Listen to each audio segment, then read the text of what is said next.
রমজান মাসে আরেকটা কাজ করবেন, জাকাত, আপনাদের জাকাত যেটা আছে নিসাব পরিমাণ জাকাত লিস্ট করে ফেলবেন, হিসাব করবেন, রমজান মাসে জাকাত দিয়ে দিবেন, জাকাত আটকে রাখবেন না।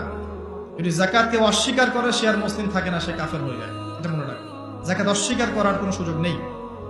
আর অলসতা করে যদি না দেন, এই জাকাত কিয়ামতের মাঠে আল্লাহ পাক এগুলোকে সোনা রূপা পরিণত করবেন, করে গলাবেন, গলিয়ে কপালে, গালে আর পিঠে লেপটে দিবেন, বলেন নাউজুবিল্লাহ।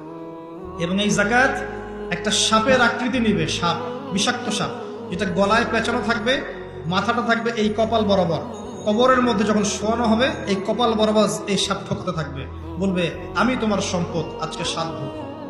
এটাকে আমরা চাচ্ছি না। জাকাত দিয়ে দেন। আর জাকাত ইসলামিক অর্থনীতির ভিত্তি।